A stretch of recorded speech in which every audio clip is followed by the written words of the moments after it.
Hey, it's Mac with PriceActionTradingSystem.com, and it's Thursday. It's April 17th. This will be our chart lesson for today. And just a reminder to everybody, if you're not aware, tomorrow is Good Friday. The markets will be closed. I will not be coming in tomorrow. No, so no mid-morning chart since there's no trading at all tomorrow. Um, so we won't be back till Monday. But I hope everybody has a great Easter holiday and an extended weekend. And we'll see you again on Monday. But let's get to today's chart lesson. Um, you can see that it does indeed look like maybe we've got a range going on here. We traded inside that again. It acted as support again. We tried to go lower. We actually closed a little bit higher today, not by much. And this is just an inside bar. Not much movement today. We did have a little more volume, but not much more movement. So just not much. It's mostly range type trading, and there's small ranges within the overnight range. And you'll see that when we flip over to the chart. But you can see it's just a inside day today. But let's flip over to that 2,000 tick chart. We'll take a look at it and we'll go. There's a few trades today though, but most of them are range type trades. So let's flip over there. Okay, here's our chart at a high level. You can see that the overnight highs and lows were here and here. And we broke out momentarily down here, but we got right back in and went higher again, then turned back down, and we were just running, we were just really moving back and forth over the opening price. The opening price, kind of like we did yesterday. It seemed to be the important place for prices. You can still see the midline in there, the dashed blue line. We worked both sides of that, but it looks like we're really working that open from this morning. So that was the important spot. And most of the price action pivoted around that, it seems like, especially from about 10 o'clock on. We did have a news item we had to be aware of, a high volatility unemployment claims. So that kept us out of the market for a few minutes just after 7 o'clock. But most of these trades are all going to be range type trades, as you'll see, using range rules. But if that's what you get, that's what you got to trade. But sometimes those are I mean, when you get a tight range, it's really consistent, kind of like this one. They're almost sure things. I like that kind of trading when it's consistent. When you get a consistent range where prices consistently turn, especially when they do it all day long. But we didn't have any like that lasted all day long, but we did have some. And there's really a range in here. Somebody actually sent me theirs, and they were playing this as a range. But as you can see, it's mostly downhill. And I mean, you're making lower highs and lower lows all the way down through there. So you got to try to find the downtrend in that. This person, I think, I'm trying to remember how they did it. I don't see a buy there that would fail on you, but they had one that failed. Maybe I'm pretty sure this is where it was. I don't even see one that fails on my chart. Actually, this should be a tick lower unless they had their range differently, but that's how I see it right there. This should probably be a little bit lower. But I want to say they bought right in here and had a triple test, but you see my chart doesn't have that. You do get a triple test there, but if you went long, my signal bar doesn't really qualify, but if you went long there, it works. And you might have even gone long right here, but I didn't mark it. I didn't play this as a range. But you can't deny that you can see some sideways action, but clearly we're making lower highs every time, and that's what I was looking at. So if you did go long right there, it works. If you played this as a range, if you played this, I'm still going to mark it green. If you played this as a range, because you got the downtrend, and you can clearly see prices working off that downtrend right there. And you can clearly see you're making lower highs every time. So that makes that dangerous. But it still works. And I'm pretty sure that's where they went long, except their chart was just slightly different, and they had a loser there. I want to say their price action broke higher and turned back down, and then broke lower and stopped them out or something. I can't remember exactly how it's set up. But anyway, to that trader, yeah, your chart just didn't set up very nicely, unfortunately, compared to mine. Mine, I mean, even if you take that trade on my chart, it's a winner. And I can see, looking at it as a range, I can see why you might take that trade. So maybe this is where they went long right here. It might have been this one. But that's clearly even more. When you're bouncing off these lows and you're not going back to the highs, be really mindful of what's going on. Maybe that's where he got stopped out right there. That's the only place I can see. Unless it seems like it was here, but if it was, his chart was different. Maybe it was right here because he would have. If he went long there, you'd get stopped out. But by that time, you can clearly see the downtrend channel. It got confirmed right here, and then got another confirmation when it came back real quick. And you can clearly see that there's a downtrend there. But anyway, I'm not going to spend any more time on that. The first trade I saw was maybe you take this one. You can see that we're working down. You get a close outside, and you pushed higher, and you get a first entry, and then that would have been a second entry short right there. Just and that spot, by the time it's almost 8 o'clock by then, and it's obvious that you got a little jolt from the news, and it didn't last very long. I'm not crazy about entering right there, but it's a possibility. Then we drop on down. That's just a first entry, no signal bar. First entry, no signal bar. Then this is all real choppy, but notice we're still working down this trend line, and notice you get a first entry, second entry. I like going short there. It's a second entry short right off the key entry point, and it's a quick, easy move, and then you get the break outside, and prices try to make a new low and can't and go higher, and then we just kind of chopping sideways here. But notice this trend working up, close outside, and move to a new high. No setup there, but then you get a lower high right here. I marked this one. Technically, this is your signal bar, but you can kind of see the range resistance. This looks like a range now. When it bounces third time down here and it turns back down right here. Because that is, we are playing range and it closes back in the range, I think you could take that trade, even though you've got a tick or so difference there. I marked it green. It's not a perfect setup, but maybe you take it. And then we break out here and fail and turn back up. I didn't mark this one because we're right at this support resistance. I think you need a second entry short or a lower high. And you might say, okay, by the counts, there's a first entry, second entry.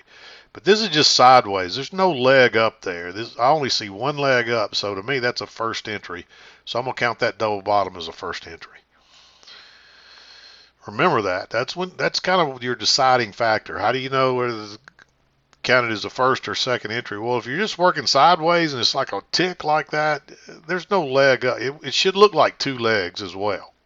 And you don't see two legs there. So don't take that trade. Treat it as a first entry. It would have worked either way, but I don't like the trade. And these are all first entries all the way down. Close outside. Another first entry to a new low. You do have a breakout here, and you've got the close outside and a couple of swings to a new low. I mean, you're trying to pick a bottom. You expect a breakout to fail, but you really need a higher low. But somebody will probably ask me about that when it's 13 ticks, which in today's world is the last few weeks. That's very low risk. And then we're just working sideways again, and you get a triple test right here with a decent bar, and it gets just enough to get you out, and it turns back down and stops you out. This is another reason why we don't go for more than 4 ticks, because this is a loser to anybody else. But you can clearly see there's enough ticks there. You need 6 ticks. Well, there's at least 7 or 8 there. If you measure it, let's just see exactly how many. The high there is 0175. Then it's 0370. So there's 2 points there. So there's plenty to get out. But if you went for anything more, you got stopped out. And so We bounce a couple more times here, but we're not going anywhere. Don't. That's not rejection. You want to see rejection. And when you didn't get it right there on that triple test, don't go long again. Even if you get a good setup, wait till you get something better, because that's not rejection. You want to see rejection down here. This is what rejection looks like. It touches, reverses, and goes straight back up. All right, breaks out and fails and goes straight down. That's rejection. But anyway, we're working up here. Close outside, move to a new high. This trend, I may have played this one wrong here. It might have been more like this. Doesn't matter. It works out kind of the same either way. But to me, I think it's really like that. You get a close outside and then two legs to a new high. So whether you had it there or here, the reason I drew it here and think maybe it might be there is because I drew it off those first two bars. As you can see, notice I came off the low and then drew that right off of that bar right there. And that catches all this stuff right here. It's actually a tad lower there. You can see that right off that bar. And so either way, you still come out the same, as I said. You just get the break a little lower and only one leg up. So it doesn't matter how you saw that. But that's clear. Notice you got a new low there. So that's clearly a second entry short after a break and new high. I like that one. You could almost argue for that to be red, being that far away from the EMA, but I still marked it green because you're better off to wait on the lower high. Now you get another one here, and it is a lower high, and it's a much more bearish bar. I like it. I marked it red. And again, you could argue for that to be red there. I like that trade in real time, I'll be honest with you, but I marked it green all the same because it's, if you're not a real great chart reader, that's being a little aggressive. All right, then we're just chopping along here. Now notice here we made a double bottom and then we got a higher low, and that's why I like that one. And somebody will probably say, why didn't you go like this one? Well, when you didn't take off there on that higher low, again, you're not getting rejection, even though it does take off. And you might have had a hard time getting in that when it gaps over and takes off real quick. I didn't like it. I mean, again, you could argue for it, but because it didn't take off, I think it's risky. And then it comes back here and then breaks lower and fails and turns up, and you get a nice bullish bar. Now we've gone higher here this time, so this time I like it, and you can see it run straight up. You get a lot of rejection right there. People are starting to understand, okay, we got support here. We run up here and we get a close outside and move to a new high, and we get a higher low with a nice signal bar. Just go short right there and ride it to the other side. And then it reverses again at the lows, but you don't get a setup down there. There is a higher low here, but I think that's moved too far. I think you want to be closer to the low. You don't want to be going long at them right in there. I mean, there's still room to get out, but you see how it takes a little while and it struggles before it goes higher. You could get stopped out on that, so just skip it. Run up here, close outside, and two legs up to a new high, and we're in a range, but you get a nice signal bar with plenty of room to the low. Take that trade. Unfortunately, you don't get one to go long, and then it breaks out.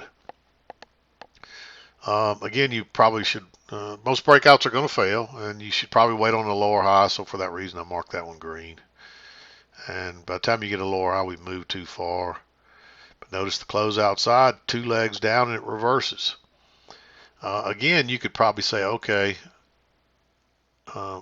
maybe I'll take that trade because you got a close outside and you low, but you're trying to pick a bottom there. And then I didn't like this higher low because it's right into the EMA. It's question. I mean, it's another one you could argue to be green, but why take a green one? Just wait on the good trades. It runs up, close outside. It tries to make a new high and can't. That's just congestion. No setup, no signal bars there. This one is, again, is questionable. It breaks higher, turns down.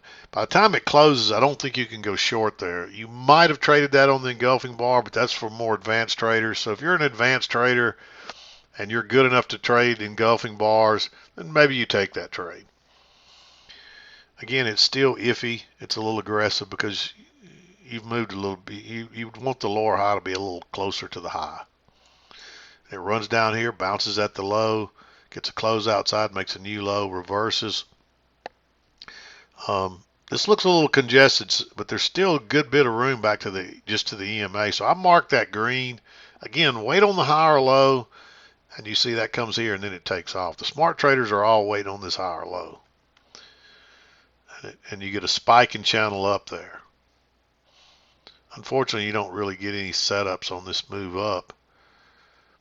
And you get a close outside. It tries to go higher 3 times and fails. And this third time it closes back in this resistance area. Just go short right there.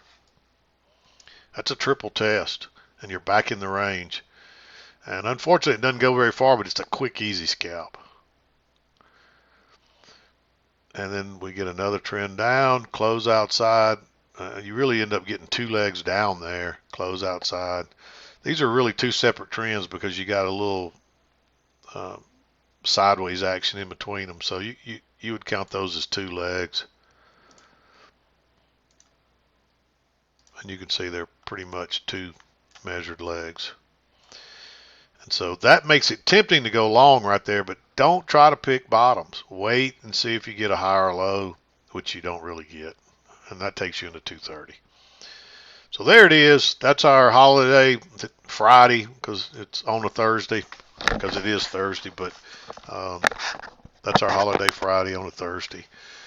And not much going on. Everybody probably, most of your bankers and your big time traders have probably started their vacation early today, be my guess. It looks like they've all been on vacation all week. After all that selling, they probably all took a week off this week for Good Friday and Easter holiday, be my guess. But there it is. Not much else you can say about the day. It's just a ugly range day. But there's some consistent support and resistance. So there were some trades today that were a little easier to find. Now, this is not easy trading for somebody new that's trying to learn this. This is probably difficult trading, but it's there. I mean, there's opportunities there, so it just depends on your skill level and how long you've been doing this. But I like days when it's real consistent ranges because it's almost a sure thing if it's consistent. And this was consistent at times, not consistently all day. What you would have liked to see is every time it touched this line, it turned down, and every time it touched this line, it turned up. That would be a consistent day if it did that all day long. But you can still see from about 10 o'clock to 11:15. So for an hour, you had some consistency there. Same thing down here. You had some consistency for however long this lasted. 9:45 to 15 or 20 minutes. But then you had this one, and it was a little bigger. It was consistent until it broke out up here and down here. So anyway, not anything else we can say about today. I'm going to wrap it up and start my vacation. Hope you have a great weekend. We'll see you Monday. I'm done for today. This is Mac with PriceActionTradingSystem.com, and we'll see you next time.